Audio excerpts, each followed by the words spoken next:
what I was talking about, less intrusive is for a child, what's the most subtle prompt for that student to give a correct response? Most intrusive is what's the most obvious prompt for that child. Okay, so thinking about what you need to do to help them do the most. Why do prompts need to be faded? So that they don't become dependent. That's the worst thing you can do. And our kids on the spectrum, I don't know what it is about autism, they are so happy for you to do it for them. So happy for you to prompt them through it. And man living, they can wait you out. I can't tell you how many times sometimes we have waited. I think the record is an hour and 15 minutes where a kid was waiting for a prompt. Just, and it took that long, and we knew he knew it. That was why we waited. We knew it was not a skill he hadn't learned. We weren't like being incorrect by requiring that next level of, he had shown it many times when we weren't looking. When he thought we weren't looking, actually. But he wanted that prompt, partly because he was a perfectionist, so he never wanted to make a mistake. So he figured, if I can get you to prompt me, I know I'm going to get it correct. And he was pretty good at deceiving and making me think you weren't prompting him. I had to work with a lot of instructors who thought they weren't prompting him and they were doing just fine. Or their eye gaze or the way that they position things, they just didn't realize they were giving him a lot of prompts. So you really, really want to be careful. Always watching out for that with everybody. That's another thing.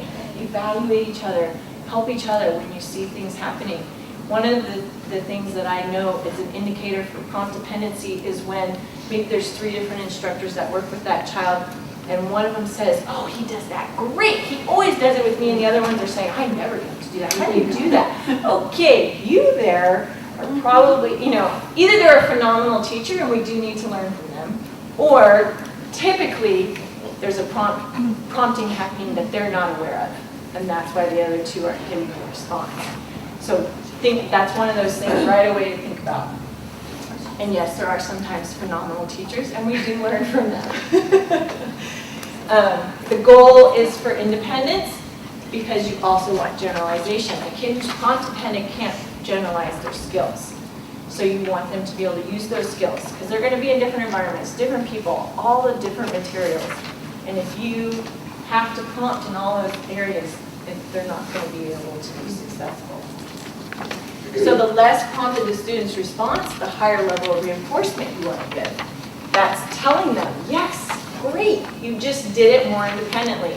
I mean, sometimes I can't tell you how many prompt dependency procedures I've written for kids because we are having such a problem that we have to have procedures and data that we're just taking on prompt dependency because they're so skilled at getting you to prompt them without realizing it. So always think about how you are requiring them to do something more independent to get more reinforcement. That's one of your most powerful tools, is the more reinforcement that you will provide when they do it more independently. Avoid inadvertent prompts. So I talked a lot about this. One of the biggest things is gestures and your eye gaze. You do a lot of it without realizing.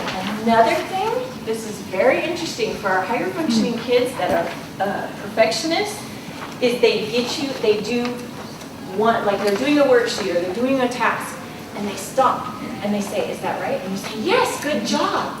Is that right? Yes, way to go. And I'll take data on that teacher and I'll be like, did you realize he did each single thing that he did, he stopped to ask for whether he was correct or not correct. Total prompt dependency there, because if you don't do it, he won't move on. He'll erase what he just did because you didn't give him the confirmation, so he thinks it's incorrect. So what do we have there? And people don't even realize. They're just all the time saying, oh, good job, way to go, you did that. So we have to stop giving all that. You have to say, oh, okay, pretend I'm not here. I'm not going to be able to tell you whether you got it right until you're all done. But you have a higher level of reinforcement if they complete it without all of that. So think about that. It's so subtle sometimes. The variety of prompt styles, again, reduces dependency. Use all kinds of things. Don't you just use, we all kind of tend to, I notice different people, and sometimes when I'm working with the staff, I go through and I say, oh, you like to use this type of prompting, you like to use this type of prompting, you like to, and they're like, really? Yeah, I guess you're right. They don't realize that they're the type of person that likes to use different types of prompting. So just think about that with yourself. Prompting and fading occurs simultaneously with your instruction. It's part of your SD. It's not provided without the SD, so that you want that response, that correct response that they're giving you to be in response to the SD. You have the prompt there to get them to be able to do the correct response, but you want to be able to fade that prompt.